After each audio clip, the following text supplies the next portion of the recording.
recording whenever you are ready. It's starting to record now. Perfect. Okay, so like I said, everyone, this is going to be the last installment of our family feeding series, and today we're going to be covering plants for health. So let's talk about the benefits of eating healthy plants, such as fruits and vegetables, and we're going to start by taking a look at the different parts of a plant. So plants are living things just like we are. I'm sure most people have heard that in school, or if it's new to them, well, they're living just like we are. So even though plants can't move, they have other mechanisms to help them survive, since they're stationary and they have to protect themselves from predators. So to start off, we're going to go cover the roots, then we're going to go to the stems, the leaves, the fruits, and the flowers. We're not going to explain the exact science in deep detail on how the plants survive, but instead we're going to talk about the fruits, the vegetables, the herbs, and the seeds that we eat from them. So first, we're going to talk about root plants. Root plants are going to be anything that grows directly in the ground and usually has a long stem coming out of it. So we have our carrots, our potatoes, our sweet potatoes, our beets, our radishes, anything like that. These kind of fruits and vegetables store for a long time. They don't go bad that fast. So if you do buy a large, 5-pound sack of potatoes or something like that, you're not gonna have to cook it all at once. You can keep them for a while. And since these fruits and vegetables are actually grown in the dirt rather than outside, you're gonna find a lot of minerals in there that you wouldn't find in other plants that grow above ground. Okay, next we're gonna talk about the stems and the stalks of plants. So if you think of a plant that has that long, hard, crunchy stem, that's going to be, the stalk or the stem of the plant. And the reason why it's so crunchy is because it's going to be full of fibers. So if you can think of celery, for example, that loud crunch it'll make when you break it in half, or those little strings in it that might get caught in your teeth, those are going to be, the really high fibrous plants. And these are also going to be high in iron, calcium, and vitamin K, or potassium, excuse me, not vitamin K. The next one, my favorite part of the plant, is going to be the leaves. So our big dark green leafy vegetables that everyone advocates to eat all the time is going to include our spinach, our kale, our lettuce, chard, I'm not sure if I said that one. And these are going to be extremely high in vitamin K. The easiest way, in my opinion, to implement these into your diet is by getting one of those little blenders and making a green drink smoothie a few times a week. Honestly, if you just do it with these big leafy green leaves, it's not going to taste very good. But to make it taste better, you can add some sweeter fruits like bananas or frozen strawberries. And generally, it might not look that appetizing, but adding those sweeter fruits to it definitely does make it taste better, or blueberries, something like that. So it's an easy way to get almost half your servings a day just from making a quick blended smoothie like that. So the next one, which I think is really interesting, is flowers. So when you typically think of flowers, or when I typically think of flowers, I think of roses or daisies or sunflowers, your typical flower that you'd see growing in a garden. The picture on the top right, I really like. You can see how bright and colorful this is right in the middle of the spoon. I'm not sure what kind of flower it is, but there's a purple flower there. And I have a really cool story about this. I was up in Seattle, Washington last summer, and I was working on a little family compound where there are about 15 different houses and families that live there, and they had a giant garden. And one day, one of the activities we did was we went flower picking for about an hour. There were like 10 of us, and we made a giant flower salad for lunch. And it was literally just flowers. And I would have never thought, of even doing that. The woman who ran the entire garden, she obviously knew which flowers were edible and which ones to pick, but she kind of directed us And we made this giant, delicious salad, and we made some dressing from the plants that we had in the garden too. And it was actually really, really good, but it just didn't look like something we were used to eating, so it was a little surprising. But other parts of the plant that you might not know are flowers would be artichoke or broccoli or cauliflower heads. And with these, you'll kind of notice they all share the similar characteristic to, if you cook them, you're gonna steam them, right? Because usually they're gonna be pretty dense and hard to eat otherwise. Drew? Yes, A quick Jolene. question on the flour. What did your flour salad taste like? It tasted more like the dressing we used. I don't remember exactly what went into it, but it just tasted, it's really hard to explain because, you know, you've never really eaten flowers before. So the best way I could put it is it tasted like flowers. I don't know. It's pretty hard to explain. It didn't taste like green leafy vegetables. Let me put it that way. It definitely didn't taste like that. It had its own unique taste to it. Right. And the dressing, is it I'm like trying, a I vinegar think, dressing? I think we used like the sap from a plant that we had there and a little bit of sugar and I want to say lemon, something like that. I don't remember. This was like a year ago now, but Got you. it was definitely all stuff from the garden, so it was pretty cool to do that. That is very cool. Thank you for sharing. Yeah, you're welcome. Okay, so the next part is going to be fruits, something that we're all obviously familiar with. A few examples that we have right here, you know, bananas, strawberries, oranges, the common ones. Tomatoes right there in the bottom. We'll get into that in a little bit. I'm sure you have heard how some people consider it a fruit, some people consider it a vegetable, and there's plenty of other plant produce that, you know, can be kind of confusing sometimes as well. So seeds are located inside the fruit, and we might not necessarily consider this a part of the plant, but it actually is. So some examples of seeds that maybe aren't so common might be flax seeds or chia seeds. Some of the more common ones obviously would be sunflower seeds, pumpkin seeds, we have almonds. In the top left, we have a picture of pomegranate seeds. Now, I personally love how pomegranate tastes, but I will never eat it because cracking that thing open and getting all the seeds out of it is way too much work for me. I know you can buy it unseeded already, but then it gets a little pricey, so I tend to not do that, but I do love pomegranate seeds.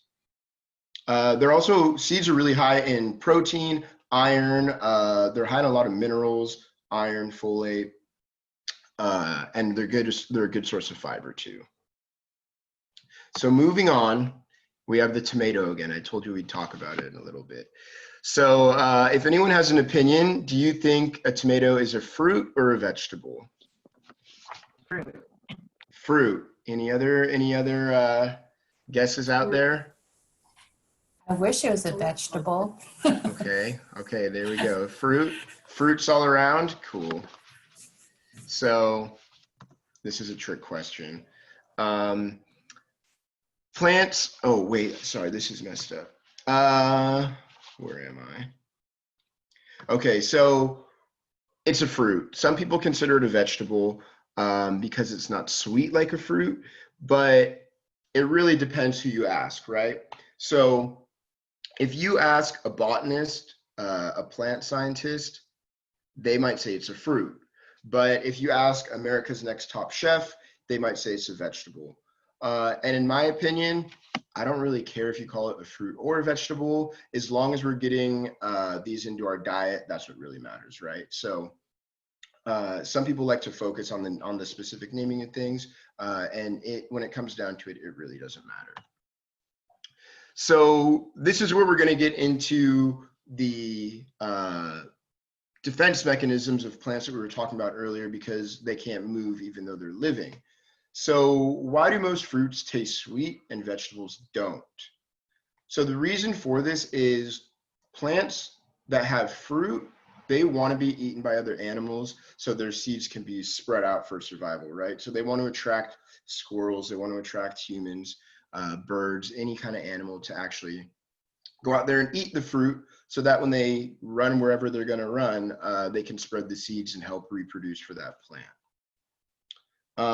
Vegetables, since they come from the roots, the stems, and the leaves that don't actually flower, it has much more bitter compounds. Vegetables are going to taste bitter, and this is to prevent animals from wanting to eat that, or they might have a bite of it and then just leave the rest of it. So that's why when we cook vegetables, a lot of the times that bitterness actually comes out of it, and it tastes a little more sweet after we cook it, because we're the only animal that can actually go out there and do so. Okay. So different colors in fruits and vegetables actually give us different nutrients for what our body needs. So I'm sure Jolene has heard this before. As practicing dietitians, what we like to say is eat the rainbow. And then I always tell people right after I say that, I'm not talking about eat the rainbow like Skittles. I'm talking in terms of vegetables. So by eating a different variety of colors, you might not know exactly what nutrients you're getting, but you do know that you're getting a variety of nutrients, and that's what we're looking for, because they all work together. There's not just one specific nutrient that we're actually looking for. Okay, so eating in season. I actually learned an interesting fact, and I'll kind of highlight which one that was when we go over it. But when we do buy produce in season, it's going to be fresher, it's going to be tastier, it's going to be more nutritious, and I don't want to say most importantly, but a really important factor is it's not going to cost as much money too. When we see produce at the grocery store that's grown out of season, it's usually coming from a further city, a further state, or even a country. We talked about this in one of our lessons at the very beginning, 2, 3, or 4. On average, produce travels about 1,800 miles before it reaches your table, before it reaches your plate. And that's going to be, to put it into perspective, all the way from Los Angeles to Minnesota. So that's, pretty far. For us, luckily, we do live in California, which is a huge hub for agriculture. We ship all across the world our produce. So we might be a little more fortunate to get, fresher products than other places. So it might not really travel 1,800 miles for us on average, but for the average American, that's how far it has to travel. So we're fortunate to live pretty close to where it's already harvested naturally. But when it does travel these long distances, it can lose its flavor, it can lose its nutrients over the time, and it has to be picked before it's actually ripe so it can survive those long journeys before it gets to the grocery store. But when we pick produce that's grown in season, under its optimal conditions, that means it's going to be more nutritious, it's going to be fresh, and overall a better product for us to eat. So this is what I found most interesting about it. And when I explain it, it'll make complete sense. So fruits and vegetables have specific nutrients specific to the seasons they grow in to protect us. So for example, citrus fruit, which is seasonal in the winter, is high in vitamin C, and that helps prevent us get sick. Stone fruits, which are seasonal in the summer, are high in beta carotene to help us prevent getting sun damage.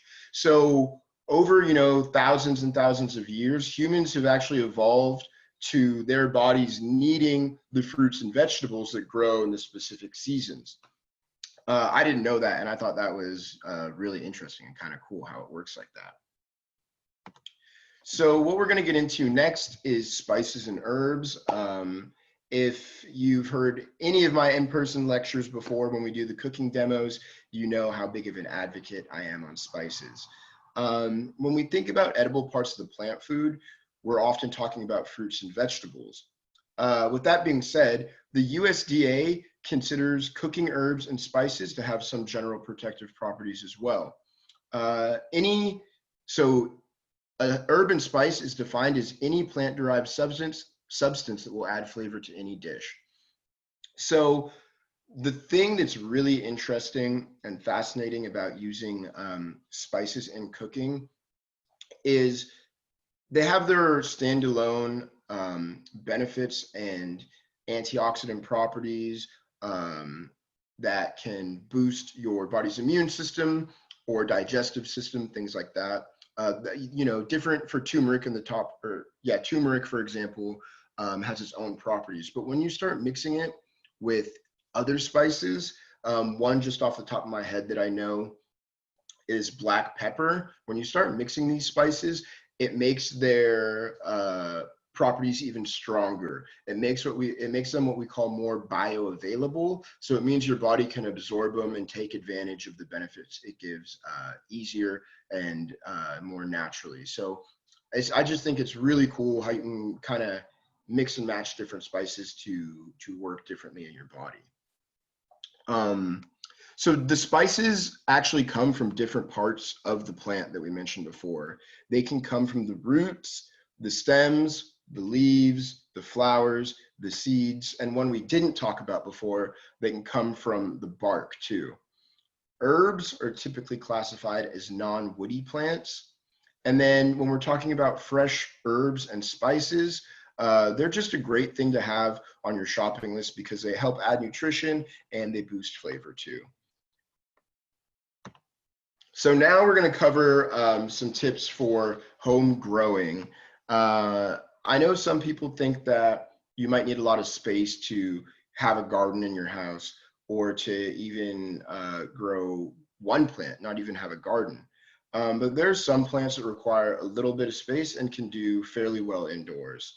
So what we're going to need is, as you can see on the picture on the left, a brightly lit location next to a windowsill so we can make sure that they're going to be getting that light so they can go through photosynthesis and actually get the energy they need to grow. There's a variety of plants that actually do grow well indoors too. So that could be herbs, that could be salad greens, that could be tomatoes, strawberries, chili peppers. These are all some examples that will do just fine inside. And then my last tip is consider growing vertically. So if you do have a shelf, maybe getting a hanging planter pot like we have on the right, or a small bookshelf so that instead of having one row, you could stack 2, 3, maybe even 4 rows of plants right there. And it's pretty easy. That's all you got to do. And then just plant your seeds and water it every day. And excuse me, I'm getting tongue-tied here. You'll surely get plants growing in there. The next tip is going to a community garden. So if you don't have space at your home, if it is limited, we highly suggest checking out community gardens that you can volunteer at. There's one right by my house, and I used to volunteer there. And I know all the women that worked at the garden loved it. It was me and my friend. I think we were 22 or 23 years old at the time. And all the other women that worked in the garden were, I want to say, let me just say older than us. And when we came to the garden, they loved having 2 young guys there that were able to rip out all the roots and dig up all the dirt for them. So it was really fun and it was nice being utilized. So I really highly suggest going to a community garden to get involved. There's this website right here at the bottom, LA Garden Council. This shows you where some local community gardens might be and what their hours are and things like that. If there's none near you, some schools and churches may have garden programs as well. So ask around to see if there are any that might not be publicly posted. So next, we're going to talk about educating children and getting them accustomed to actually eating fruits or vegetables. Something that I was reading yesterday or the day before online was someone said they were really shocked on the reason why they didn't like fruits and vegetables when they were a kid. And they were thinking about it, and they came to the conclusion that the reason was because when they were watching all those kids' cartoons, the main characters in the show never wanted to eat their broccoli. They never wanted to eat salad. They always, wanted to eat candy or junk food or something like that. And as this person was sitting back realizing that, they realized, well, whenever I actually ate the fruits and vegetables, I didn't mind it. But when it was offered to me, I didn't want to do it. And they really thought it was because of these cartoon shows just kind of showing kids not liking fruits and vegetables and making that a theme throughout the show. So I thought that was kind of interesting hearing about that. But there are a lot of ways that we can educate and teach our children to learn about fruits and vegetables so that they become more comfortable with them and they'll have a better understanding and understand why they're so important to our diets. So some ways that we can do this are pretty simple. Take them to the farmer's market. That's a great way for them to try foods, get samples of foods they've never had, even looking at all the bright colors, learning that where fruits and vegetables actually come from. You know, they come from farms, or not just magically in a grocery store. They can touch and feel different types of fruits. So just, you know, get that hands-on experience at a farmer's market. Another way that you can do this is make a healthy plate of food and explain to them why it's important.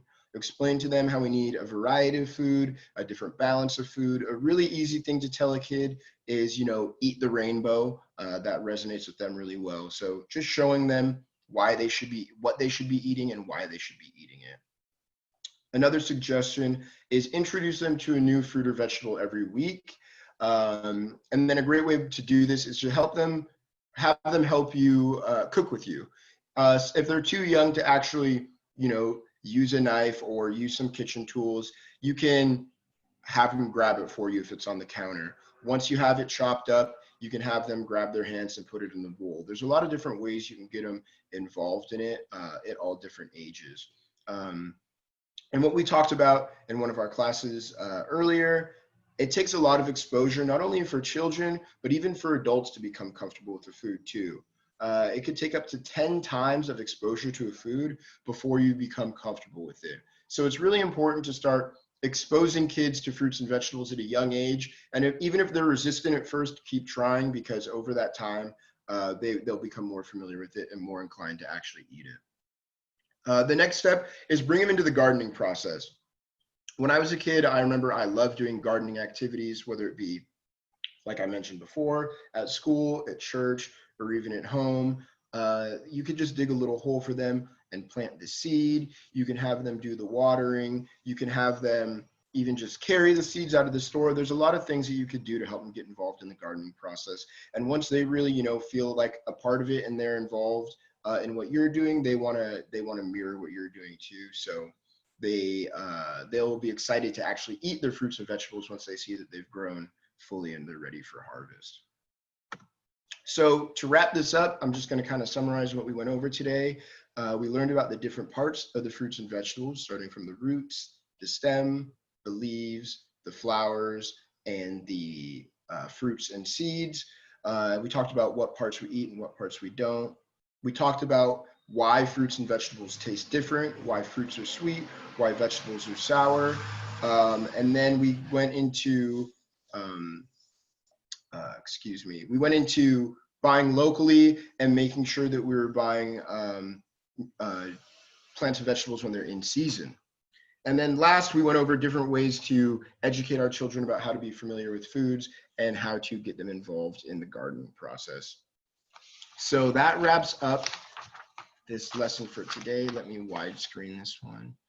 If there's any questions that anyone has or comments or would like to share, you know, any tips they have for cooking with their kids, anything like that, the floor is yours.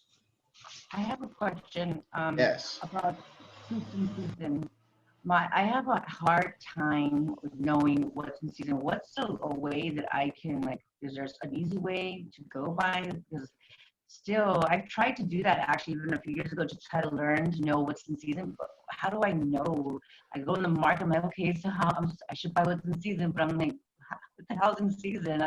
I don't know what to look at. I don't know. Ursula, I'm pretty sure that we have a handout that we made through fees to show what fruits are in season. So I can go ahead and I'll just share that in the group me.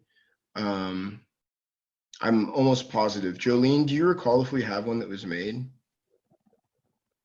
I think so. Yeah. Yeah, right? Sure. Yeah. Let's do that. So I'll go ahead and send that to you, and then it's a really easy, quick reference that you could just pull up on your phone, or even if you want to print a picture of it, that you could just always have with you. That'd Put it be on your great. refrigerator or something like that. Yeah. Awesome. Thank you. Yeah, you're welcome. Excuse me, Drew, can you share that with all of us? Yes, of course. I'll send that in your group too. Thank you. It's a really useful tool, of course.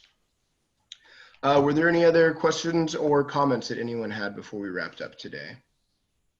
Just quick, you said you'll share it in group. What is Yeah, that? so sorry about that, Cheryl. For our groups that we teach, we use the app called GroupMe to communicate with everyone. If you have, what's the easiest way that I could send it to you as well? Is it on the website or on the Instagram? It's not on our website or Instagram. I'll ask Amy. We should. Amy can email it to me. Okay, I'll have Amy email it to you as well. Let me just write that down. Thank you. You're welcome. Yeah, Okay. and excuse me, Drew, if you can email it to me, that would Yes, yes, I will email that to you. be for Cynthia. Yes, ma'am. Thank you. You're very welcome. Okay, was there anything else that anyone had to say right now? Okay. I think like tips for the kids. Yeah, right. What I'm trying to learn. So Yes. I was like taking real mental note on that one.